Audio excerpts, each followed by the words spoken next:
Assalamualaikum warahmatullahi wabarakatuh. Anak-anak, berjumpa lagi dengan Bu Guru. Kali ini materi baru kita adalah teks artikel. Ya, kalian tentu sering membaca ya artikel di media massa, terutama di media cetak. Tapi kita ini nanti penekanannya pada teks artikel di media elektronik. Baiklah anak-anakku, kita mulai saja. Tapi sebelumnya kita lihat pesan Rasulullah Shallallahu Alaihi Wasallam.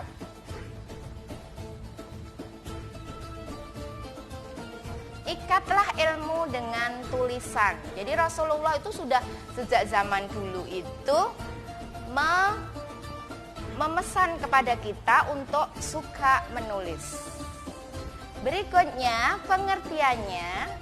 Pengertian artikel adalah jenis tulisan yang berisi pendapat atau gagasan atau pikiran atau kritik terhadap persoalan yang berkembang di masyarakat atau yang sedang fenomenal, sedang tren, yang disertai data atau fakta. Biasanya teks artikel ditulis dengan bahasa ilmiah. Bahasa ilmiah populer. Bahasa ilmiah populer itu tulisan itu bentuk ilmiah dengan menggunakan bahasa sehari-hari, ya, bahasa sehari-hari yang kita gunakan, dan juga harus dimuat di media. Kalau tulisanmu belum dimuat di media atau dipublikasi, maka belum dikatakan artikel, tapi itu hanya tulisan biasa. Publikasi tidak harus di koran, tapi di majalah dinding sekolah atau digantung pas bulan bahasa itu sudah termasuk publikasi. Begitu ya. Berikutnya, seringkali kamu merasa kesusahan dalam menulis. Tidak ada ide, tidak ada mood. Itu sebetulnya minimnya pengetahuan kamu tentang bagaimana cara menulis. Kamu belum tahu tekniknya. Nanti kalau kamu sudah tahu tekniknya, insya Allah kamu akan bisa menulis dengan gampang sekali dan pasti akan menjadi candu. Baik, tahap menulis artikel yang pertama, dapatkan idenya. Kemudian yang kedua, kerangka. Yang ketiga, menulis. Yang keempat, mengedit. Yang kelima, publikasi. Kita bahas satu persatu dulu ya. Yang pertama, mencari ide. Mencari ide itu tidak susah, gampang sekali. Yang pertama bisa dari pengalaman pribadi. Kamu punya pengalaman, ya. Sehari-hari pasti kamu punya pengalaman. Peristiwa yang kamu alami itu adalah pengalaman, baik pengalaman di masa lalu maupun masa kini, ya. Misalkan tadi pagi kamu mau mengikuti PJJ Bahasa Indonesia, ada sesuatu yang menghambat, itu pengalaman. Kalau itu bagus untuk dibagikan kepada orang lain, mengapa tidak kamu tuliskan? Pengalaman masa kecil ketika kamu menjadi juara di masa SMP, ketika itu kamu belajar dengan giat, mengapa tidak kamu tuliskan untuk menambah pengalaman dirimu sendiri maupun orang lain? Ya, jadi banyak sekali pengalaman pribadi maupun pengalaman orang lain. Misalkan temanmu curhat, aku tanya dong kalau kamu bisa juara 1 itu bagaimana? Nah, dari pengalaman temanmu bisa kamu jadikan tulisan. Jadi tidak susah bukan? Yang kedua, pertanyaan orang lain. Kamu bertanya, wawancara. Oh, ini ada materi bagus, aku tanyakan pada ahlinya. Oh, aku ingin membuat sebuah lukisan, tanya ahlinya, tanya guru seni, iya. Oh, aku mau berbisnis, tanya guru prakarya. Nah, itu nanti dari pertanyaan bisa kita buat tulisan bermanfaat untuk orang lain, dapat pahala, iya. Kalau dituliskan di media massa, dapat materinya. Yang ketiga, keahlian. Oh, kamu ahli di bidang apa? Oh, kamu ahli di bidang matematika. Cara memecahkan soal lebih mudah daripada yang diajarkan guru misalkan. Mengapa tidak kamu tularkan dalam bentuk tulisan kepada teman-teman? Kamu bisa memasak. Ya, kamu punya resep-resep keluarga yang sangat luar biasa. Mengapa tidak kamu tuliskan di media massa, kemudian suatu saat dibukukan? Nah, itu ya. Jadi ide itu banyak sekali caranya. Kita cari di mana-mana ada.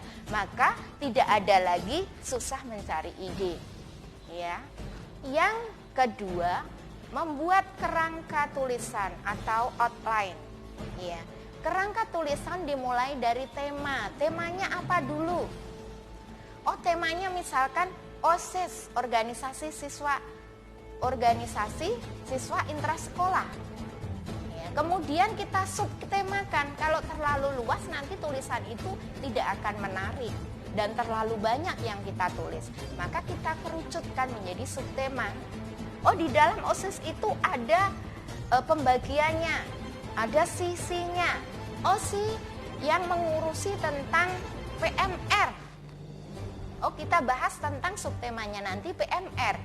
PMR kita kerucutkan. PMR itu punya kegiatan macam-macam. Kita ambil yang hari berbagi, kaitannya dengan Gemarapi. Maka kita putuskan bahwa kita akan menulis tentang Gemarapi. Tulislah poin-poin tentang Gemarapi itu. Begitu ya. Jadi jangan terlalu luas, kemudian kerucutkan. Berikutnya yang ketiga, menulis. Setelah membuat kerangka, mulailah kita tulis. Ya, kita kalau menulis, lihat struktur artikel. Strukturnya yang pertama judul. Setelah judul alinea pembuka. Kalau di buku paketmu itu tesis. Kalau tesis kan kamu mikirnya terlalu berat ya, tesis. Malas nulis ya. Tapi kalau dalam bahasa artikel, bahasa jurnalistik, tesis itu disebut lead, intro atau pembukaan. Berikutnya berisi argumen, didukung fakta dan data biar tulisanmu dipercaya banyak orang. Kemudian yang terakhir bagian penutup atau simpulan yang berisi penegasan. Itu ya strukturnya. Yang keempat, setelah kita selesai menulis, maka diedit. Strukturnya sudah lengkap belum? Oh, bagian pembukaannya kok nggak ada, langsung isi. Berarti ada struktur yang harus ditambahkan. Atau bagian penutupnya belum ada, strukturnya ditambahkan. Kemudian usahakan kalimatnya dibuat pendek. Karena ilmiah populer itu kalau panjang membosankan, itu nanti jadi ilmiah, bukan populer lagi. Kemudian logis enggak? Argumen yang kamu kemukakan itu masuk akal enggak? Ya, kok tidak masuk akal? Berarti harus diganti. Yang D itu belum dituliskan ya Mbak, minta tolong nanti dituliskan sendiri ya dalam catatanmu. Yang D itu kaidah kebahasaannya. Kaidah kebahasaannya sudah cocok belum? Ya, sudah sesuai EYD belum? Misalnya kata yang sering salah ya, sistem, harusnya kan sistem. Iya. Sekadar, harusnya biasanya kamu nulis sekedar, harusnya kan sekadar, kaidah, bukan kaidah. Ya, sekadar bukan sekedar. Itu ya. Jadi proses editingnya harus diperhatikan. Setelah selesai editing, apa yang kamu lakukan? Terakhir, dipublikasikan. Mau dipublikasikan kemana? Kalau di medsos harus ada gambar pendukung biar menarik. Tapi kalau di koran cukup tulisannya saja. Ya, kalau kamu siswa ya cari kolom untuk siswa. Kalau kamu mahasiswa, kolom mahasiswa. Kalau kolom guru biasanya juga ada kolom guru. Begitu ya. Kita lanjut. Kemudian syarat artikel itu kalau dibuat sebuah singkatan itu harus SMART. SMART itu singkatan ya. Kita lihat SMART itu apa. Yang pertama, SMART harus spesifik. Temanya sangat khusus tadi. Kalau yang di atas tadi dikaitkan dengan yang di atas tadi, kerangkanya, berkaitan dengan kerangkanya tadi ya. Harus spesifik. Jangan terlalu luas. SMA MTA, OSIS, PMR, Gemarapi. Jadi tulisanmu Gemarapi, bukan SMA MTA. Ya, Gemarapi di SMA MTA. Nah, itu spesifik. Iya. Sebentar lagi kan akan hari kemerdekaan ya. Kamu kalau menuliskan itu nanti ya hari kemerdekaan, terus di bawahnya di kampung Semanggi, terus kegiatan-kegiatannya. Nah, itu lebih spesifik daripada di seluruh Indonesia.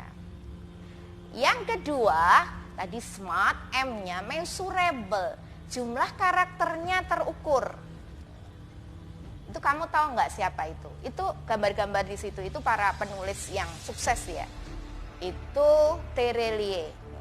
Jadi Terelie itu nama aslinya Darwis, Pak Darwis itu. Nama penanya Terelie. Kalau nama penanya Bu Hariah kamu tahu nggak? Ya, nah di Facebook itu ada. Ya, kalau ada STH lah itu nama penanya Bu Guru. Ya, iklan ya. Measurable, jumlah karakter terukur. Jadi sebelum menulis itu kamu harus lihat dulu contohnya. Oh, aku mau mengirim artikel ini ke media Solo Pos. Lihat dulu contohnya. Oh, 3 paragraf ya. Nanti kamu ukur kira-kira 3 paragraf itu berapa karakter. Karakter itu dihitung dari huruf atau fonem. 1 huruf itu 1 karakter. Tanda baca juga dihitung karakter. Spasi juga. Kalau kamu mengetik itu nanti di bawah itu ditunjukkan berapa karakter itu ada. Ya. Maka jangan sampai kamu menulis terlalu banyak, begitu kamu kirim tidak diterima, tidak dimuat. Tidak dimuat itu belum tentu tulisanmu jelek, isinya jelek, bagus. Tapi kamu tidak melihat measurable-nya. Karakternya itu nggak kamu ukur. Siapa yang mau mengedit? Ya, tulisanmu itu sebanyak 10 paragraf, padahal yang dibutuhkan di situ hanya 3 paragraf. Tidak ada yang mau mengedit 7 paragraf, susah. Tapi kalau 4 ke 3, nah itu masih mudah, bisa diedit. Maka sebelum kamu mengirim ke media apapun, ya harus terukur. Di Instagram itu juga kan, kalau tulisanmu hanya sekilas saja 1 penampakan, ya udah diukur di situ. Kalau bersambung kan harus di kolom komentar. Ya, jadi nggak enak sekali kalau menulis di Instagram itu, kalau terlalu banyak harus di kolom komentar. Sebelum dilanjutkan di kolom komentar sudah ada yang komen dulu. Nah itu kan mengganggu. Ya. Yang ketiga, ini contoh menghitung dulu ya. Menulis itu ibarat ngomong. Menulis itu 7, spasi 8, tambah 3 itu spasi lagi, ditambah spasi, ditambah ibarat, ditambah ngomong, sampai di kalau kamu hitung 27 karakter. Gambar foto itu Habibur Rahman El Shirazi. Lanjut, yang ketiga dulu ya. Applicable, realistis dikerjakan. Kamu tertarik dengan tema A, tapi kamu tidak punya data, tidak punya rujukan, itu tidak realistis. Ya, maka kalau kamu ingin menulis itu harus applicable, tertarik tapi juga ada data dan literaturnya. Nah, itu namanya applicable. Yang ada di foto itu pernah kita undang ke SMA MTA. Ya, siapa? Nanti dilihat sendiri ya. Kemudian yang keempat, reasonable, beralasan. Ada alasannya, mengapa kamu nulis itu? Mengapa kamu membuat novel Laskar Pelangi? Mengapa Andrea Hirata itu menulis Laskar Pelangi? Karena dia punya alasan. Dia ingin mengungkapkan pengalamannya kepada khalayak, betapa susahnya kesuksesan itu diwujudkan. Harus sungguh-sungguh. Nah, itu reasonable, ada alasannya. Mengapa kamu menulis? Oh, karena ada tugas dari Bu Guru, itu termasuk reasonable. Tapi kalau sekarang sudah waktunya reasonable-mu itu, mengapa kamu menulis? Karena menulis bisa menjadi profesi, bisa menjanjikan secara materi, bisa dapat pahala. Yang paling penting itu reasonable-nya itu. Ya. Maka kalau kamu tidak bisa berpidato dengan lisan, pidatolah dengan lisan. Yang kelima, timetable, deadline. Iya. Kalau tulisanmu bagus tapi mengirimnya ke media tidak tepat waktu, ya nggak akan dimuat. Tanggal 17 Agustus nanti akan dimuat tulisan itu, temanya Agustusan, tapi kamu mengirimnya 3 hari sebelum tanggal 17, yaitu tanggal 14, tidak akan dimuat. Minimal 2 pekan sebelum pemuatan karyamu itu sudah ada di media massa.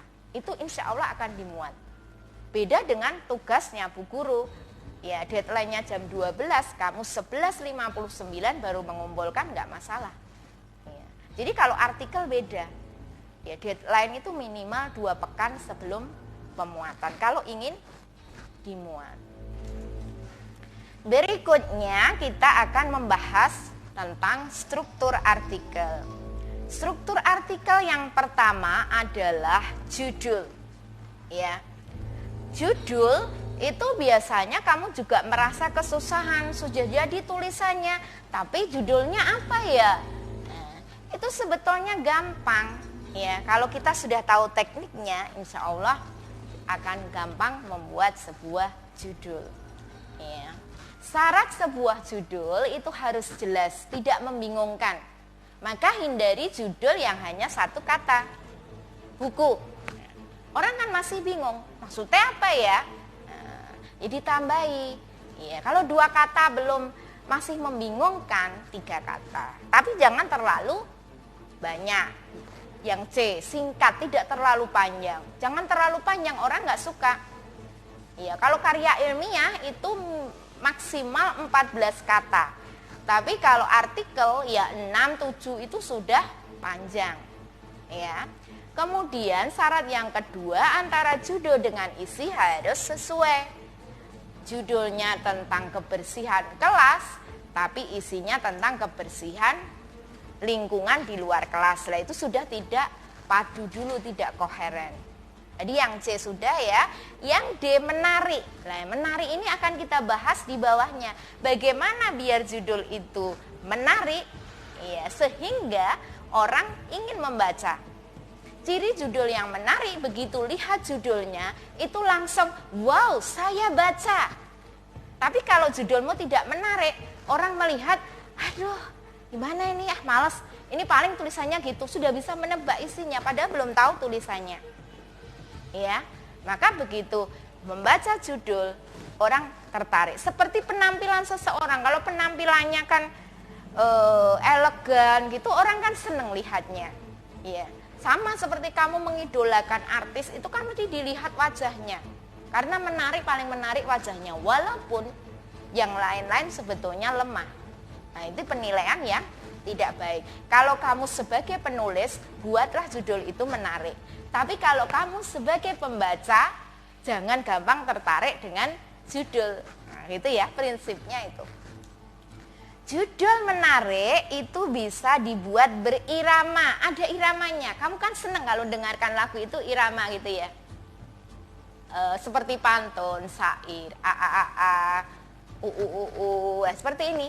Di majelis MTA Pusat itu di almari itu ada tulisan jimat penyesat umat.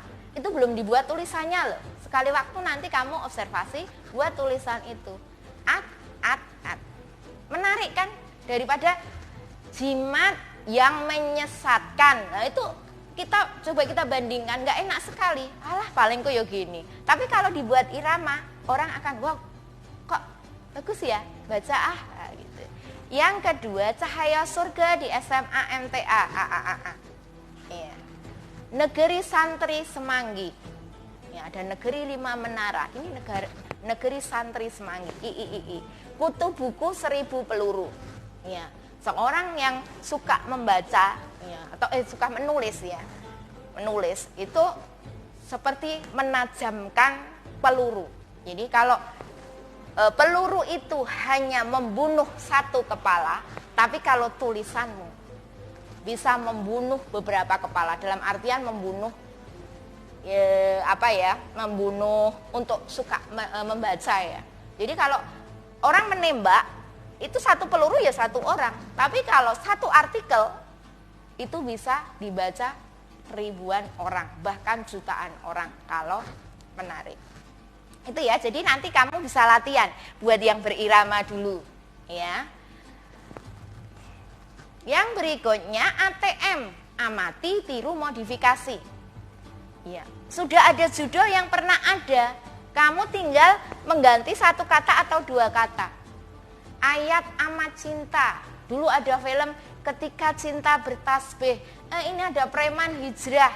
Mengapa tidak kamu tulis menjadi sebuah tulisan dengan judul Ketika Preman Bertasbih? Laskar 234 Asrama Putra, pasti orang tertarik.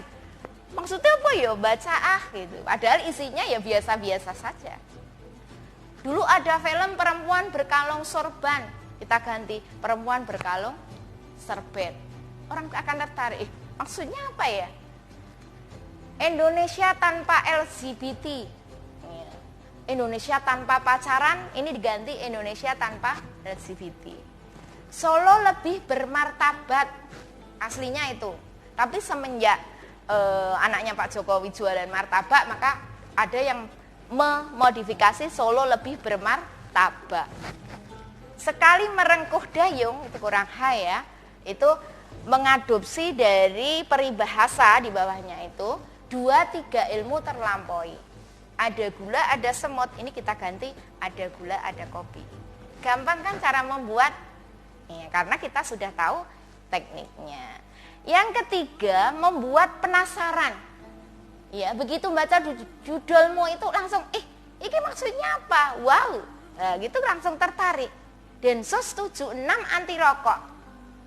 76 itu merek rokok, tapi kok anti rokok? Lah itu kan lebih menarik. Ini dulu dibuat alumni ya tahun berapa, sampai sekarang guru pakai judul itu karena menarik, membuat penasaran. Siswa SMA MTA tawuran. Setelah dibaca ternyata apa? Oh ternyata hanya dalam sebuah drama. Iya. Pada SOAP tahun 2020, ya siswa SMA MTA menggelar drama kolosal, di dalamnya ada adegan tawuran. Wah itu kalau dimasukkan Solo Pos pasti banyak orang membaca, tapi setelah membaca kecewa, loh ternyata kan hanya dalam drama. Ya insya Allah anak-anak SMA MTA tidak melakukan itu. Yang ketiga, Jokowi melawan Presiden Indonesia. Penasaran, loh bukannya Presiden Indonesia Pak Jokowi? Tapi kan berarti Pak Jokowi melawan Pak Jokowi sendiri. Ini berbau politis ya. Ini membuat penasaran. Kamu bisa melakukannya. Gampang juga. Yang terakhir, biar judul menarik itu aktual. Ya. Update.